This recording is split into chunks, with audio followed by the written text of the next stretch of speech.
एक बात बताइए, आपने सुप्रीम कोर्ट में कहा कि कोरोना से मारे गए लोगों के रिश्तेदारों को हमारे पास 4 लाख रुपए नहीं है देने को। क्यों? क्योंकि आपका कहना है कि देश के खजाने पर इसका बहुत जबरदस्त भार पड़ेगा। मगर मैं कुछ और पूछना चाहता हूं। विज्ञापनों के लिए मोदी सरकार और भाजपा शासित तमाम प्रदेश करोड़ों रुपए खर्च सकते हैं, हर राज्य में जहां जहां इनकी सरकारें, मगर देश की जनता की जो असली जरूरतें हैं उनको आप 4 लाख रुपए नहीं दे सकते। मैं आपको बताता हूं क्यों। क्या कह रहे हैं लोग कि अगर हमने कोरोना में ये पैसे दे दिए तो फिर दूसरी बीमारी में भी देना पड़ेगा।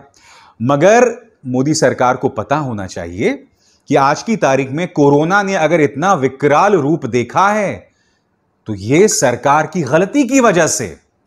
आपको मैं कुछ प्रमाण देना चाहता हूं और मेरे इस प्रमाण को आप झूठा साबित करने की हिम्मत रखें तो झूठा साबित करें। सबसे पहली बात, आपने कोरोना को महामारी घोषित कर दिया था मार्च 2020, मगर मार्च के बाद अक्टूबर 2020 में आपने ऑक्सीजन के टेंडर्स जारी किए। और कितने ऑक्सीजन के टेंडर्स? 162।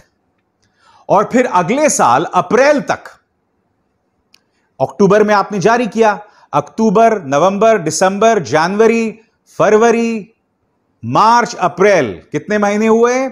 7 महीने। 7 महीने में उन 162 में से सिर्फ 32 ऑक्सीजन प्लांट्स तैयार हुए।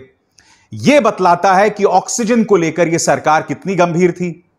इसके बाद प्रधानमंत्री नरेंद्र मोदी का यह बयान देखिए जो आपकी स्क्रीन पर है। इसमें प्रधानमंत्री यह कह रहे हैं कि हमने कोरोना के खिलाफ जंग जीत ली बगैर वैक्सीन के। यह बयान दिया था ना प्रधानमंत्री ने। अब मैं आपसे पूछना चाहता हूं कि आपने तो कोरोना को गंभीरता से लिया नहीं। इसके अलावा जो आपने कोरोना टास्क फोर्स का गठन किया था, जनवरी से लेकर अप्रैल तक कोई बैठक ही नहीं हुई, उसकी बैठक ही नहीं हुई। और प्रधानमंत्री ने पूरी दुनिया के सामने जनवरी के महीने में यह घोषणा कर दी थी कि हमने कोरोना पर जीत हासिल कर ली है। और उसके बाद अप्रैल में जो विकराल रूप हमने देखा कोरोना से मौतों का, वो तो हम सब जानते हैं। हर घर से जुड़े लोगों की मौत हुई कोरोना की वजह से। दोष किसका है मुझे बताइए? सरकार ने तो आंखें मूंद ली थी ना। और आज आप सुप्रीम कोर्ट को यह कह रहे हो कि हम 4 लाख रुपए मुआवजा नहीं दे सकते। आप अब भी वो गलती फिर से दोहरा रहे हो। किसकी सरकार है बताइए उत्तर प्रदेश में? और फिर यह सरकार सुप्रीम कोर्ट में क्या कहती है कि मेरे पास जो रिश्तेदार हैं उन्हें देने के लिए 4 लाख रुपए नहीं है। इनसे आप प्रचार करवा लो, जितना भी करवाना है, ये अच्छे से कर लेंगे ये लोग। प्रधानमंत्री, आज योग दिवस के मौके पर आप देश के सामने आए, आपने योग के फायदे गिनवाए। और यकीनन मैं उन लोगों में से हूं जो योग के फायदों को मानता हूं। यह बात अलग है कि मैं खुद नहीं करता हूं या नहीं कर पाता हूं, वो एक अलग बात है। मगर मैं चाहूंगा कि मैं भी शुरू करूं, क्योंकि मेरी मां भी मुझे रोज डांटती है कि बेटा योग कर ले, ध्यान कर ले। मगर मैं कुछ और कह रहा हूं। योग से मुझे कुछ और याद आ रहा है। योग से एक जमाने में इस शख्स को कहा जाता था योग गुरु, बिजनेसमैन रामदेव। रामदेव ने लगातार मेरे डॉक्टर्स की तौहीन की, वैक्सीनेशन को लेकर भ्रामक बयान दिए। यह बात अलग है जब केंद्र सरकार में खुद प्रधानमंत्री सामने आए और उन्होंने कहा कि कुछ लोग वैक्सीन को लेकर भ्रामक बयान दे रहे हैं, तब आपने यू टर्न ले लिया। मगर मैं कुछ और कहना चाहता हूं। रामदेव ने जो संदेश अपने लाखों समर्थकों को दिया, प्रधानमंत्री, क्या आपने रामदेव पर कोई सख्त कार्रवाई की? बताइए ना। कितने ही लोगों ने रामदेव के बहकावे में आके वैक्सीनेशन नहीं ली होगी?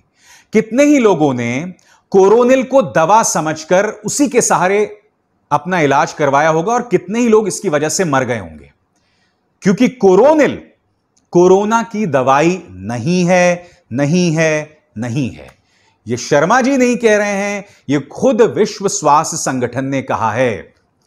मगर ऐसा आदमी जो देश की जनता के सामने भ्रामक जानकारी फैला रहा था, झूठ बोल रहा था, गलत तस्वीर पेश कर रहा था, प्रधानमंत्री आपने क्या एक्शन लिया इन पर बताइए? या आप रामदेव पर सिर्फ इसलिए एक्शन नहीं लेंगे क्योंकि आपके प्रचार को फैलाने में सहायक साबित होते हैं रामदेव?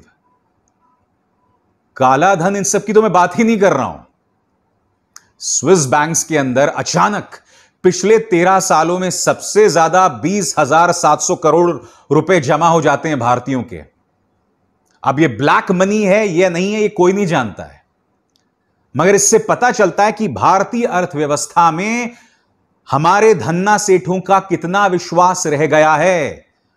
और ये उस सरकार के कार्यकाल में हुआ है जो अच्छे दिन लाने की बात कर रही थी। अच्छे दिन तो नहीं आ रहे हैं, पैसे बाहर जा रहे हैं स्विस बैंक्स में। तो मैं आपसे क्या कह रहा हूं, देश की जनता को आप कब तक मूर्ख बनाएंगे? आज भी उत्तर प्रदेश के चुनावों की तैयारी कर रही है बीएल संतोष, ये शख्स जो है वो लखनऊ में है, मंत्रणाएं करने वाले हैं। और कोरोना की तीसरी लहर को लेकर अभी चेतावनी लगातार दी जा रही है। रणदीप गुलेरिया एम्स के प्रमुख कह रहे हैं कि अगले 6 से 8 हफ्तों में, यानी कि अगस्त सितंबर में तीसरी लहर आ सकती है कोरोना की। और इस बात की भी चिंता जता रही है कि हो सकता है कि जो दूसरी लहर आई थी उससे भी ज्यादा गंभीर हो।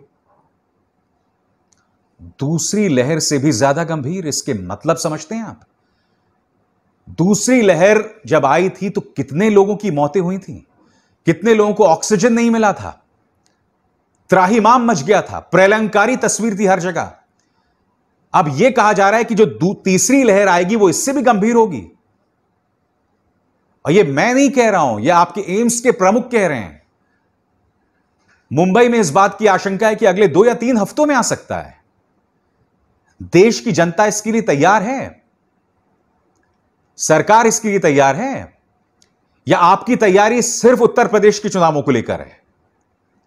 बताइए ना। बुरा लग रहा होगा आपको मेरी बात, मैं जानता हूं बुरी लग रही है और मुझे परवाह नहीं है इस बात की। मैं जानता हूं कि अंधभक्तों को मेरी बात बुरी लगती है,